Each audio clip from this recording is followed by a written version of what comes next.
Hello friends, once again welcome back to my channel. Today I am going to explain the 8th standard Ganita Prakasha chapter number 4 quadrilaterals. Friends, ಈ ದಿನ ನಾವು 8ನೇ ತರಗತಿಯ ಗಣಿತ ಪ್ರಕಾಶದಿಂದ ಅಧ್ಯಾಯ 4 ಕ್ವಾಡ್ರಿಲ್ಯಾಟ್ರಲ್ಸ್ ಅಂತ ಅಂದರೆ ಚತುರ್ಭುಜಗಳು. ಚತುರ್ಭುಜಗಳು ಅಂತ ಅಂದರೆ ಗೊತ್ತು ನಮಗೆ. ಏನು ಚತುರ್ಭುಜಗಳು? ಚತುರ್ ಅಂತ ಅಂದರೆ 4, ಭುಜಗಳು ಅಂತ ಅಂದರೆ ಬಾಹುಗಳು. ಓಕೆ, ಸೊ ಅದನ್ನೇ ಇಲ್ಲಿ ಕೊಟ್ಟಿರ್ತಾರೆ. ಏನಂತ ಹೇಳಿಬಿಟ್ಟು ಲ್ಯಾಟಿನಿಂದ ಈ ಒಂದು ವರ್ಡನ್ನು ತೊಗೊಂಡಿದ್ದಾರಂತೆ, ಕ್ವಾಡ್ರಿಲ್ಯಾಟ್ರಲ್ ಅಂತ ಹೇಳಿ. Quadri means 4, latus means sides. Okay, so ಏನಪ್ಪ ಕ್ವಾಡ್ರಿಲ್ಯಾಟ್ರಲ್ ಅಂತ ಅಂದರೆ, ಸೊ ಇಲ್ಲಿ ನೋಡೋಣ. ಇವೆಲ್ಲ 4 ಬಾಹುಗಳನ್ನು ಯಾವುದ್ಯಾವುದು ಹೊಂದಿದೆಯೋ ಅದೆಲ್ಲವೂ ಸಹ ಈ ಒಂದು ಚತುರ್ಭುಜಗಳು. ಅದು ಯಾವ ರೀತಿಯಾದರೂ ಆಗಿರಬಹುದು. ಓಕೆ, ಸೊ ಚತುರ್ಭುಜಗಳು ಅಂತ ಅಂದರೆ 4 ಬಾಹುಗಳು ಅಂತ ಹೇಳ್ಬೋದು. ಸೊ ಬನ್ನಿ ನೋಡೋಣ. ಇದನ್ನು ಸಹ ಚತುರ್ಭುಜ. ಇಲ್ಲಿ 1 2 3 4 1 2 3 4. We know that this is a square and this is a rectangle. These are also called the quadrilaterals. ಇದು ಸಹ 4. ಸೊ ಯಾವುದು 4 ಬಾಹುಗಳನ್ನು ಹೊಂದಿದೆ ಅವನ್ನೆಲ್ಲ ನಾವು ಕ್ವಾಡ್ರಿಲ್ಯಾಟ್ರಲ್ಸ್ ಅಂತ ಹೇಳ್ತೀವಿ. Observe the following figures. ಇಲ್ಲಿ ಫಿಗರ್ಸ್ ಒಂದು 5 ಫಿಗರ್ಸ್ಗಳನ್ನು ಕೊಟ್ಟಿದ್ದಾರೆ. ಇಲ್ಲಿ ನೋಡಿ. ಸೊ 1 2 3 4 4 ಆ್ಯಂಗಲ್ಸ್, 4 ಸೈಡ್ಸ್ ಇದೆ. So quadrilateral. ಇದು ಸಹ. Okay, next moving to the 4th picture. ಇಲ್ಲಿ ನೀವು ನೋಡಬಹುದು. We can see here, this is not a side, this is not a line. Okay, ಇದು ಒಂದು ಲೈನ್ ಸೆಗ್ಮೆಂಟ್ ಅಲ್ಲ. ಇದು ಏನಪ್ಪ ಅಂತಂದರೆ ಇಟ್ಸ್ ಲೈಕ್ ಅ ಕರ್ವ್. ಇಲ್ಲೂ ಸಹ ಕರ್ವ್ ಶೇಪಲ್ಲಿ ಬಂದಿದೆ. This is not a line segment. Okay, fine. ಹಾಗಾಗಿಬಿಟ್ಟು these are not the quadrilaterals. ಅದನ್ನೇ ಹೇಳಿದ್ದಾರೆ. So the angles of the quadrilaterals are the angles between its side. So ಈ 2 ಆ್ಯಂಗಲ್ನ ಸೈಡ್ನ ಮಧ್ಯ ಯಾವುದು ಆ್ಯಂಗಲ್ ಇದೆಯೋ ಇವೆರಡರ ಆ್ಯಂಗಲ್. ಈ 2 ಸೈಡ್ಗಳ ಆ್ಯಂಗಲ್, ಇವೆರಡು ಸೈಡ್ಗಳ ಆ್ಯಂಗಲ್, ಇವೆರಡು ಸೈಡ್ಗಳ ಆ್ಯಂಗಲ್ ಅದನ್ನೇ ಕೊಟ್ಟಿದ್ದಾರೆ. So after that we will start with the most familiar quadrilateral, that is rectangle and the square. ನಾವು ಈಗಷ್ಟೇ ಹೇಳಿದೆ ನಾನು, ಆಯತ ಮತ್ತು ಒಂದು ಚೌಕ ಅನ್ನೋದು ಸಹ ಒಂದು ಚತುರ್ಭುಜನೇ. ಸೊ ಬನ್ನಿ ನೋಡೋಣ. ಒಂದು ರೆಕ್ಟ್ಯಾಂಗಲ್ ಅಂತ ಅಂದರೆ ಏನು? ರೆಕ್ಟ್ಯಾಂಗಲ್ ಅಂತ ಅಂದರೆ ನಮಗೆ ಗೊತ್ತುಂಟು, ಎಷ್ಟು ವರ್ಷ ನಾವು ಕಲ್ತ್ಕೊಂಡ್ಬಂದಿದ್ದೀವಿ. ಒಂದು ರೆಕ್ಟ್ಯಾಂಗಲ್ ಅಂತ ಅಂದರೆ ಏನು? ಓಕೆ, ರೆಕ್ಟ್ಯಾಂಗಲ್ ಅಥವಾ ಆಯತ ಅಂತ ಅಂದರೆ 4 ಬಾಹುಗಳಿರಬೇಕು. ಸೊ ಇದರ ಫೀಚರ್ಸ್ ಹೇಳ್ತಾ ಇದ್ದೀನಿ. 4 ಸೈಡ್ಸ್ ಇರಬೇಕು. ಓಕೆ, ಅದಾದಮೇಲೆ ನೆಕ್ಸ್ಟು ಈ ಒಂದು 4 ಕೋನಗಳು 90 ಡಿಗ್ರಿ ಇರ್ತವೆ ಅಂತ ಹೇಳಿಬಿಟ್ಟು ನಮಗೆ ಗೊತ್ತುಂಟು. 4 ಆ್ಯಂಗಲ್ಸ್ ಆರ್ ಈಕ್ವಲ್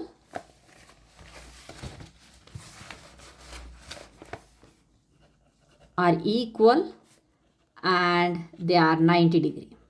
ಓಕೆ, ಇದು 2ನೇ ಪ್ರಾಪರ್ಟಿ. 3ನೇ ಫೀಚರ್ ಏನಪ್ಪ ಅಂತ ಅಂದರೆ ಎದುರು ಬದ್ರು ಬಾಹುಗಳು ಸಮವಾಗಿರುತ್ತೆ. ಏನಿರುತ್ತೆ? The opposite sides R equal length. Opposite sides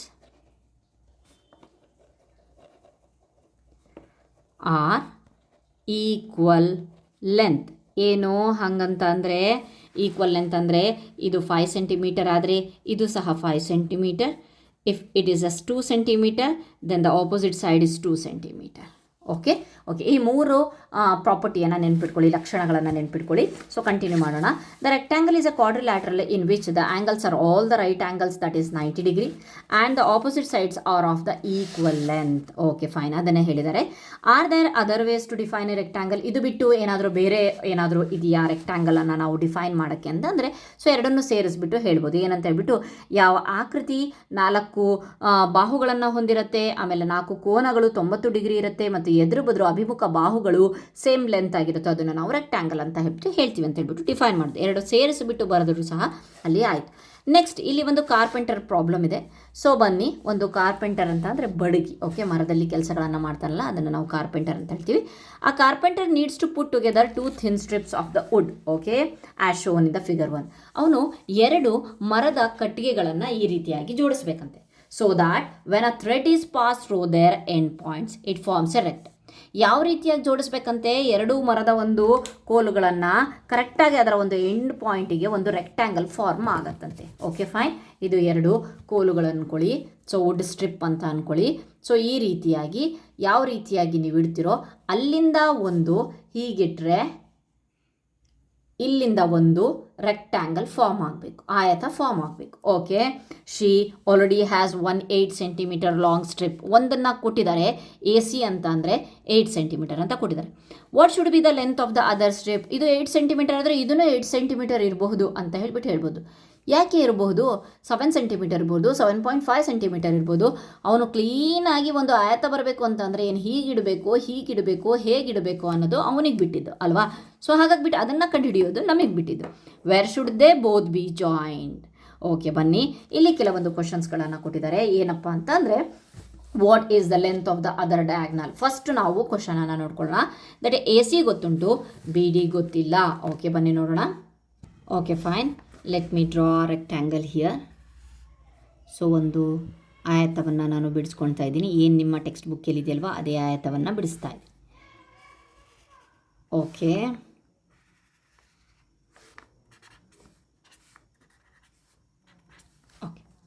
ಈಗ ಸ್ಟಾರ್ಟ್ ಮಾಡೋಣ. ಫಸ್ಟ್ ಕ್ವಶನಿಗೆ ಏನಂತ ಹೇಳಿಬಿಟ್ಟು what is the length of the other diagonals.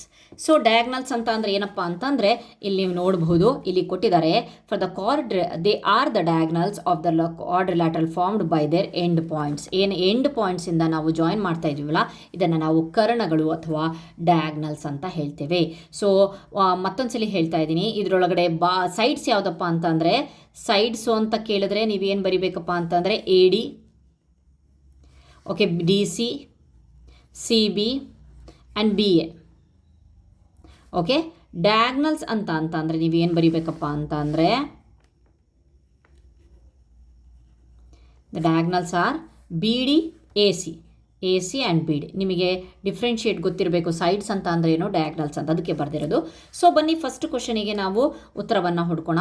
So they have given that A C is equal to 8 centimetre. Already ಅವ್ರ ಹತ್ರ ಇದೆ ಏನಂತ ಹೇಳ್ಬಿಟ್ಟು A C 8 centimetre. So find out ಏನು ಮಾಡಬೇಕಾಗಿರೋದು, ಬಿ ಡಿ ಎಷ್ಟು ಅಂತ ಹೇಳಿಬಿಟ್ಟು. ಸೊ ಇದರೊಳಗಡೆ ನಾವು ಫೈಂಡ್ ಔಟ್ ಮಾಡಬೇಕು ಅಂತಂದರೆ ನೀವು ಈ ಒಂದು ರೆಕ್ಟ್ಯಾಂಗಲಲ್ಲಿ 2 ಟ್ರ್ಯಾಂಗಲನ್ನು ನೋಡ್ತಾ ಇದ್ದೀರಾ. ಟ್ರ್ಯಾಂಗಲ್ ಇದ್ದಾವೆ. ಸೊ ಫಸ್ಟ್ ಮೇನ್ ಆಗಿ ನಾವು 2 ಟ್ರ್ಯಾಂಗಲನ್ನು ತೊಗೊಳ್ಳೋಣ. ಫಸ್ಟ್ ಯಾವ ಟ್ರ್ಯಾಂಗಲ್ಲು ಅಂತಂದರೆ ಇದನ್ನು ತೊಗೊಳ್ತಾ ಇದ್ದೀನಿ. ಯಾವುದು? Triangle in triangle B A D and ಇದು ಒಂದು ಟ್ರ್ಯಾಂಗಲ್ ತೊಗೊಳ್ಳೋಣ. Okay, triangle C A D. So ಇದರೊಳಗಡೆ ಏನೇನು ಸಿಗುತ್ತೆ ಅಂತ ನೋಡ್ಕೊಳ್ಳೋಣ. ಸೊ ಅದಕ್ಕಿಂತ ಮುಂಚೆ ಟ್ರ್ಯಾಂಗಲನ್ನು ನಾವು ಇಲ್ಲಿ ಕನ್ಫ್ಯೂಷನ್ ಆಗ್ದಂಗೆ ಹೊರಗಡೆ ತಗೊಳ್ತೀನಿ.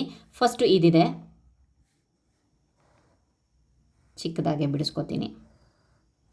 This is called B A D. ನೀವು ನೋಡ್ಬೋದು ಇಲ್ಲಿ ರೈಟ್ ಆ್ಯಂಗಲ್ ಫಾರ್ಮ್ ಆಗಿದೆ. ಅದಾದಮೇಲೆ ಈ ಆ್ಯಂಗಲನ್ನು ತೊಗೊಳ್ತಾ ಇದ್ದೀನಿ, ಸಾರಿ ಈ ಟ್ರ್ಯಾಂಗಲನ್ನು ತೊಗೊಳ್ತಾ ಇದ್ದೀನಿ. That is C A D. ಹೊರಗಡೆ ತೆಗೆದಿದ್ದೀನಿ ಅಷ್ಟೇ, ನಾನು ಏನು ಮಾಡ್ತಾ ಇಲ್ಲ. ಇದನ್ನು ಈ ಟ್ರ್ಯಾಂಗಲನ್ನು ಇಲ್ಲಿಟ್ಟಿದ್ದೇನೆ, ಈ ಟ್ರ್ಯಾಂಗಲನ್ನು ಇಲ್ಲಿಟ್ಟಿದ್ದೇನೆ, ಅದೇ ಶೇಪಲ್ಲಿ ಇಟ್ಟಿದ್ದೇನೆ. ಸೊ ಇಲ್ಲೂ ಸಹ ಒಂದು ರೈಟ್ ಆ್ಯಂಗಲ್ ಇದೆ, that is triangle D. So ಹಾಗಾದರೆ ನಮಗೆ ಈ ಒಂದು ಚಿತ್ರದ ಮೂಲಕ ನಮಗೆ ಏನು ಗೊತ್ತಾಯಿತು?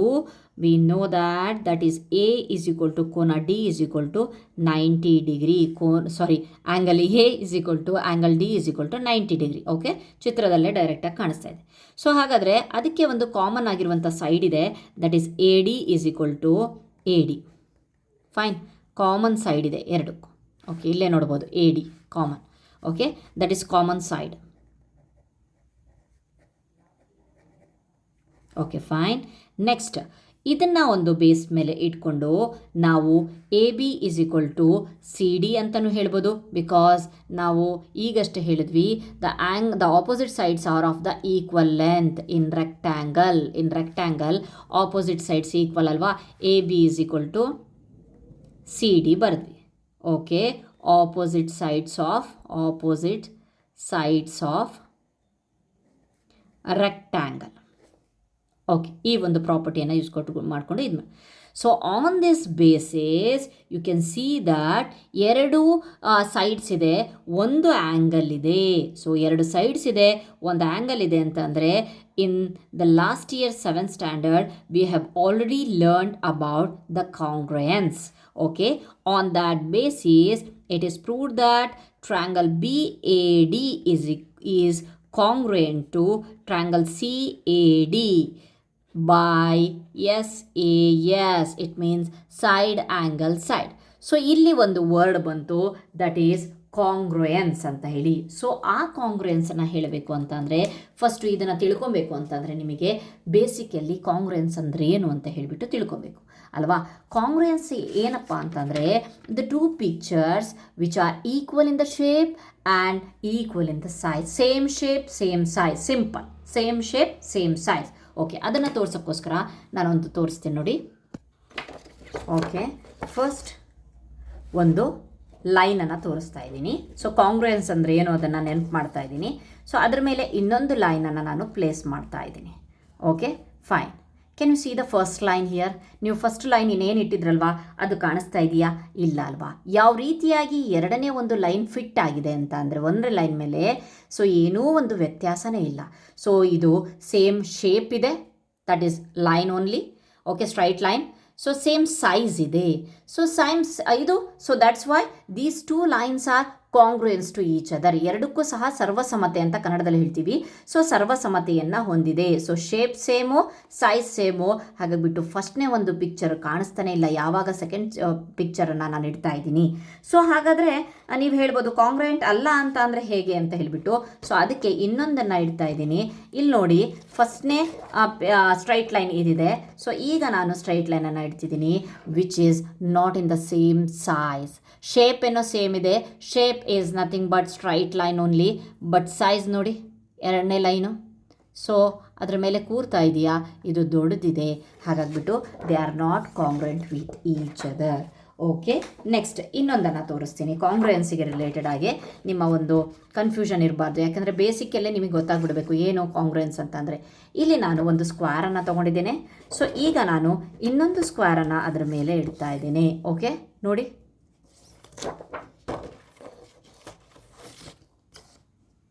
Okay, fine.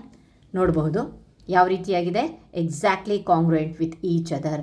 So congruence means ಅಂತ ಅಂದರೆ ಈ ಸೈಡಿಗೆ ಈಕ್ವಲ್ ಇದೆ, ಈ ಸೈಡಿಗೆ ಈ ಸೈಡಿಗೆ ಈಕ್ವಲ್ ಇದೆ. So all the angles R equal here. ನೀವು ಸ್ಕ್ವೇರನ್ನು ತೊಗೊಂಡಿದ್ದೀರಾ, ಹಾಗಾಗಿಟ್ಟು ಸ್ಕ್ವೇರ್ನಲ್ಲಿ ಎಲ್ಲ ಒಂದು ಬಾಹುಗಳು ಎಲ್ಲ ಸೈಡು ಸೇಮ್ ಆಗಿರುತ್ತೆ ಅಂತಲೂ ಹೇಳ್ಬೋದು. ಓಕೆ, ಅದಕ್ಕೋಸ್ಕರ ನಾನು ನೆಕ್ಸ್ಟು ಮೂರನೇ ಪಿಕ್ಚರನ್ನು, ದಟ್ ಈಸ್ ಟ್ರ್ಯಾಂಗಲನ್ನು ತೊಗೊಳ್ತಾ ಇದ್ದೀನಿ. ಏನು ಕಾಂಗ್ರುಯೆನ್ಸ್ ಅಂತ ಹೇಳಿ ಗೊತ್ತಾಗುತ್ತೆ. ಸೊ ಇದು ಯಾವ ಟ್ರ್ಯಾಂಗಲ್ ಅಂತ ಅಂದರೆ ಇಲ್ಲಿ ನೋಡಬಹುದು. ಸೊ ಸಮಬಾಹು ತ್ರಿಭುಜ ಅಂತಾರಲ್ವ, ಎಲ್ಲ ಬಾಹುಗಳು ಸೇಮು, ಎಲ್ಲ ಕೋನಗಳು ಸೇಮು, ಅದನ್ನು ತೊಗೊಂಡಿದ್ದೀನಿ. ಸೊ ಅದರ ಮೇಲೆ ನಾನು ಎಕ್ಸಾಕ್ಟಾಗಿ ಒಂದು ಆ್ಯಂಗಲನ್ನು ಇನ್ನೊಂದು ಏನಿಡ್ತೇನೆ. Okay, fine. ಇನ್ನೊಂದು ಟ್ರ್ಯಾಂಗಲ್ ಇಟ್ಟೆ. ಇದು ಸೇಮ್ ಶೇಪ್ ಇದೆ, ಸೇಮ್ ಸೈಜ್ ಇದೆ. So okay, fine. ನೀವು ನೋಡಬಹುದು ಈಗ ಈ ಆ್ಯಂಗಲ್ ಇದ್ರ ಜೊತೆಗೆ ಸೇಮು, ಈ ಆ್ಯಂಗಲ್ ಇದ್ರ ಜೊತೆಗೆ ಸೇಮು, ಈ ಆ್ಯಂಗಲ್ ಇದ್ರ ಜೊತೆಗೆ ಸೇಮ್. ಅದೇ ರೀತಿ ಸೈಡ್ಸಲ್ಲಿ this side is equal to this one, this side is equal to this one and this one. Okay, so finally ಹೇಳಬೇಕು ಅಂತ ಅಂದರೆ ಇದು ಒಂದು ಟ್ರ್ಯಾಂಗಲ್, ಕೆಳಗಡೆ ಟ್ರ್ಯಾಂಗಲ್ ಎ ಬಿ ಸಿ ಅಂತ ಮಾಡಿಕೊಂಡು ಇದನ್ನು ಪಿ ಕ್ಯೂ ಆರ್ ಮಾಡಿಕೊಂಡ್ರೆ triangle A B C is congruent to triangle P Q R ಅಂತ ಹೇಳಿಬಿಟ್ಟು ಹೇಳ್ಬೋದು. Okay, fine. ನೀವು ನೋಡ್ಬೋದು ಸ್ವಲ್ಪನೂ ಸಹ ಮೊದಲನೇ ಒಂದು ಟ್ರ್ಯಾಂಗಲ್ಸ್ ಕಾಣಿಸ್ತಾನೆ ಇಲ್ಲ. ಇದನ್ನು ನಾವು ಕಾಂಗ್ರುಯೆನ್ಸಿ ಅಂತ ಹೇಳ್ತೀವಿ. ಸೊ ಹಾಗಾದರೆ ಕಾಂಗ್ರುಯೆನ್ಸಿಯಲ್ಲಿ ಇಷ್ಟನ್ನು ತಿಳ್ಕೊಳ್ಬೇಕಾಗಿರೋದು ಇಲ್ಲ. ನೆಕ್ಸ್ಟ್ ಕಂಟಿನ್ಯೂ ಮಾಡ್ತೀನಿ. ಸೊ ನೀವು ಇದನ್ನು ಯಾಕೆ ಎಕ್ಸ್ಪ್ಲೇನ್ ಮಾಡ್ತಾ ಇದ್ದೀನಿ, ಟೆಕ್ಸ್ಟ್ ಬುಕ್ ಬಿಟ್ಟು ಇದನ್ನು ಯಾಕೆ ಎಕ್ಸ್ಪ್ಲೇನ್ ಮಾಡ್ತಾ ಇದ್ದೀನಿ ಅಂತಂದರೆ this is very important. So next ನೀವು ಏನು ಕಂಟಿನ್ಯೂ ಮಾಡ್ತೀರಲ್ವಾ, ಇದು ಇದ್ರ ಬೇಸಿಸ್ ಮೇಲೆ ಇದೆ. ಸೊ ಹಾಗಾದರೆ ಏನು ಕ್ರೈಟೀರಿಯಾ ಬರುತ್ತೆ, ಈ ಒಂದು ಕಾಂಗ್ರುಯೆನ್ಸಿ ಮೇಲೆ ಏನು ಕ್ರೈಟೀರಿಯಾ ಬರುತ್ತೆ ಅಂತ ಹೇಳಿಬಿಟ್ಟು ತಿಳ್ಕೊಳ್ಳೋಣ. ಏನು ಬರುತ್ತಪ್ಪ ಅಂತಂದರೆ ಮೊದಲನೇದಾಗಿ ಒಂದು 5 ಕ್ರೈಟೀರಿಯಾ ಬರುತ್ತೆ. ಅದನ್ನು ನೀವು ನೋಡ್ಕೊಬೇಕು. ನಿಬಂಧನೆಗಳು ಅಂತ ಹೇಳ್ತೀವಿ. ಕ್ರೈಟೀರಿಯಾ ಅಂತಂದರೆ ನಿಬಂಧನೆಗಳು. ಸೊ ಫಾರ್ ಎಕ್ಸಾಂಪಲ್ ಈಗ ನಾನು ಕಾಂಗ್ರುಯೆನ್ಸ್ ಅಂತ ಅಂದರೆ ಏನಂತ ಹೇಳಿದ್ದೀನಿ.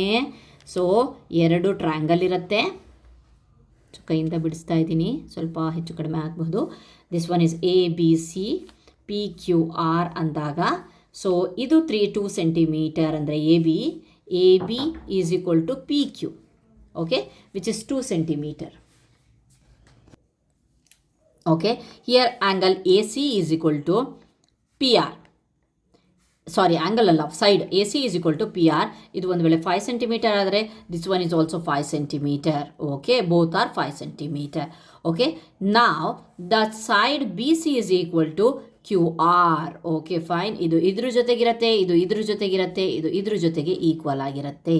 ಸೊ ಒಂದು ವೇಳೆ if it's a 3 centimetre then it's also 3 centimetre. Okay, fine.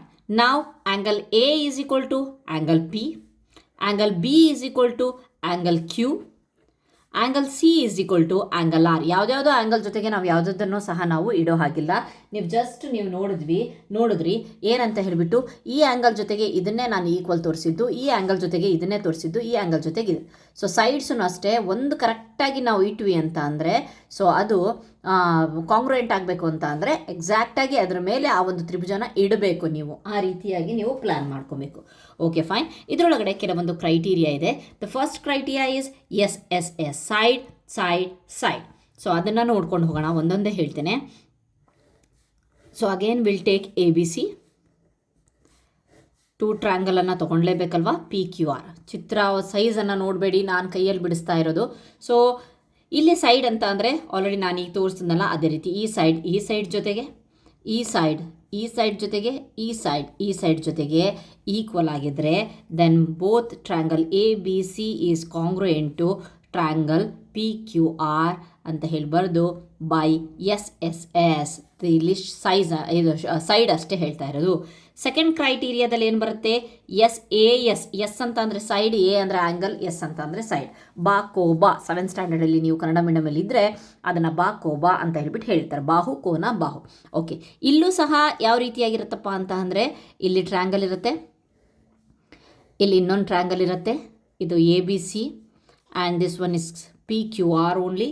So ಅವಾಗ ಏನಾಗುತ್ತಪ್ಪ ಅಂತಂದರೆ ಎಸ್ ಎ ಎಸ್ ಅಲ್ಲಿ ಇದು ಒಂದು ಬಾಹು, ಇದು ಒಂದು ಬಾಹು. ಈ ಎರಡು ಬಾಹುಗಳ ನಡುವಿನ ಕೋನ ಸಮವಾಗಿರುತ್ತೆ. ಇದು ಇದಕ್ಕೆ ಸಮ, ಇದು ಇದಕ್ಕೆ ಸಮ, ಇವೆರಡರ ನಡುವಿನ ಕೋನ ಸಮ ಆಗಿರುತ್ತೆ. ಸೊ ಇದು very important. S A S ಇದೆ ಹೊರತು ಎಸ್ ಎಸ್ ಎ ಇಲ್ಲ. ಎಸ್ ಎಸ್ ಎ ಅಥವಾ ಎ ಎಸ್ ಎಸ್ ಅಂತ ಹೇಳಿಬಿಟ್ಟು ಇಲ್ಲ. ಎಸ್ ಎಸ್ ಎರಡೂ ಬಾಹುಗಳ ನಡುವಿನ ಕೋನ ಅಂತ. ಈ ಕೋನ ಬಿಟ್ಟು ನಾವು ಈ ಕೋನನ ಈಕ್ವಲ್ ಮಾಡೋಕ್ಕೆ ಹೋಗೋ ಹಾಗಿಲ್ಲ. ಓಕೆ, ಇವೆರಡರ ನಡುವಿನ ಕೋನ ಈಕ್ವಲ್ ಆಗಿರುತ್ತೆ. So that's Y here is also A B C is ಕಾಂಗ್ರುಯೆಂಟ್. ಕಾಂಗ್ರುಯೆಂಟ್ ಅಂತ ಅಂದರೆ ಈಕ್ವಲ್ ಅಲ್ಲ, ಕಾಂಗ್ರುಯೆಂಟ್ ಈ ರೀತಿಯಾಗಿ ತೋರಿಸ್ಬೇಕು. ಓಕೆ, ಚಿಹ್ನೆ ಅದರ ಒಂದು ಸಿಂಬಲ್ ಈ ರೀತಿಯಾಗಿದೆ. ಓಕೆ, ನೆಕ್ಸ್ಟ್ ನಾವು ಥರ್ಡ್ ಕ್ರೈಟೀರಿಯಾಕ್ಕೆ ಬರೋಣ. That is A A S, 2 angles and with side. ಯಾವ ರೀತಿಯಾಗಿ ಅಂದಾಗ ನೋಡೋಣ. ಈ ಒಂದು ಕ್ರೈಟೀರಿಯಾಸ್ಗಳು ನಿಮಗೆ ನೆನಪಿರಬೇಕಾಗಿರೋದು very important. Okay, A B C again P Q R. ಇಲ್ಲಿ ಏನಾಗತ್ತಪ್ಪ ಅಂತಂದರೆ ಈ ಆ್ಯಂಗಲ್ಲು ಈ ಆ್ಯಂಗಲ್ಗೆ ಸಮ, ಈ ಆ್ಯಂಗಲ್ಲು ಈ ಆ್ಯಂಗಲ್ಗೆ ಸಮ. ಅದಾದಮೇಲೆ ನೆಕ್ಸ್ಟು ಅದ್ರ ಜೊತೆಗೆ ಈ ಸೈಡ್ ಈಕ್ವಲ್ ಆಗಿರುತ್ತೆ. ಈ ಎರಡು ಆ್ಯಂಗಲ್ ಜೊತೆಗೆ ಇದರ ಒಂದು ಆಪೋಸಿಟ್ ಅಂತ ಆದರೂ ಹೇಳ್ಬೋದು. ಸೊ ಇದಕ್ಕೆ ಈ ಸೈಡು ಈಕ್ವಲ್ ಆಗಿರುತ್ತೆ. ಸೊ ಅದಕ್ಕೋಸ್ಕರ ಮತ್ತೆ ಈ ಎರಡು ಒಂದು ಟ್ರಯಾಂಗಲ್ಸು ಸಹ congruent with each other. Okay, next ನೋಡೋಣ. ದಟ್ ಈಸ್ 4ನೇ ಕ್ರೈಟೀರಿಯಾ ಏನು, ಎ ಎಸ್ ಎ. ಇಲ್ಲೂ ಸಹ 2 angles and a side. Triangles ತೊಗೊಳ್ಳೋಣ. Again A B C P Q R. ಪಾಠ ಸ್ಟಾರ್ಟ್ ಆಗೋದಕ್ಕಿಂತ ಮುಂಚೆನೇ ಇಷ್ಟೊಂದು ಎಕ್ಸ್ಪ್ಲನೇಷನ್ ಕೊಡ್ತಿದ್ದೀನಿ ಅಂತ ಆದಮೇಲೆ ಇದು ಎಷ್ಟು ಇಂಪಾರ್ಟೆಂಟ್ ಅನ್ನೋದನ್ನು ನೆನ್ಪಿಟ್ಕೊಳ್ಳಿ. ಸೊ ಈ ಆ್ಯಂಗಲ್ಲು ಈ ಆ್ಯಂಗಲ್ಗೆ ಸಮ, ಈ ಆ್ಯಂಗಲ್ ಈ ಆ್ಯಂಗಲ್ಗೆ ಸಮ. ಓಕೆ, ಹಾಗಾದರೆ ಇವೆರಡರ ಒಂದು ಫಾರ್ಮ್ ಆಗ್ತಾ ಇದೆಯಲ್ವಾ ಲೈನು, ಅದು ಸಮ. ಅದಕ್ಕೋಸ್ಕರ ಮಧ್ಯ ಇಟ್ಟಿರೋದು. ಸೊ ಇಲ್ಲೂ ಸಹ ಅದೇ ರೀತಿಯಾಗಿ ಹೇಳಿದ್ದೆ ನಾನು, ಎಸ್ ಎ ಎಸ್ ಎರಡು ಬಾಹುಗಳ ನಡುವಿನ ಕೋನ ಸಮ ಆಗಿರುತ್ತೆ ಅಂತ. ಇಲ್ಲೂ ಸಹ ಎರಡು ಕೋನಗಳಕ್ಕೆ ಅಟ್ಯಾಚ್ ಆಗಿರುವಂತಹ ಬಾಹು ಸಮ ಆಗಿರುತ್ತೆ. ಅದಕ್ಕೋಸ್ಕರ ಎ ಎಸ್ ಎ. ಆವಾಗಲೂ ಸಹ A B C congruent with the P Q R. So next ಲಾಸ್ಟ್ನೇದಾಗಿ ಆರ್ ಹೆಚ್ ಎಸ್ ಇದೆ. ಅದರ ಬಗ್ಗೆ ನಿಮಗೆ ಆಲ್ರೆಡಿ ಪೈಥಾಗೋರಸ್ ಥಿಯರಮಲ್ಲಿ ನೀವು ತುಂಬ ಚೆನ್ನಾಗಿ ತಿಳ್ಕೊಂಡಿದ್ದೀರಾ. ದಟ್ ಈಸ್ ಎರಡು ಈ ಒಂದು ರೈಟ್ ಆ್ಯಂಗಲ್ ಟ್ರ್ಯಾಂಗಲ್ ಇದ್ದಾಗ, that is A B C P Q R ಇದ್ದಾಗ ಒಂದಂತೂ 90 ಡಿಗ್ರಿ ಇರುತ್ತೆ. Okay fine. ಅದಾದಮೇಲೆ ನೆಕ್ಸ್ಟು ಈ ಒಂದು ಸೈಡು ಈಕ್ವಲ್ ಇರುತ್ತೆ. ಸೊ ಇದಕ್ಕೆ ಆಪೋಸಿಟ್ ಆಗಿರುವಂತಹ ಒಂದು ಸೈಡ್ ಸಹ ಈಕ್ವಲ್ ಆಗಿರುತ್ತೆ ರೈಟ್ ಆ್ಯಂಗಲ್ ಟ್ರ್ಯಾಂಗಲ್ಗಳಲ್ಲಿ. So on that case also A B C is congruent to P Q R. Fine, ಆಯ್ತು. ಇದು ಅರ್ಥ ಆಗಿದೆ ಅಂದ್ಕೊಂಡಿದ್ದೀನಿ. ಸೊ ನಾವು ನೆಕ್ಸ್ಟು ಮುಂದುವರಿಯೋಣ. Okay fine. ನೆಕ್ಸ್ಟ್ ಫಸ್ಟು ಏನಿದೆ,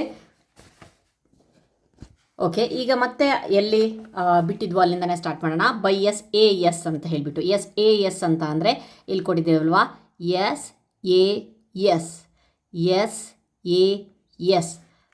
ಒಂದು ಬೇಸಿಸ್ ಮೇಲೆ ನಾವೇನು ಮಾಡ್ತಾ ಇದ್ದೀವಿ ಅಂತ ಅಂದರೆ ಸೊ BAD CADಯಲ್ಲಿ ಸೊ ನಾವು ಯಾವುದನ್ನು ತೊಗೊಂಡ್ವಿ ಅಂತಂದರೆ BD = AC ತೊಗೊಂಡ್ವಿ.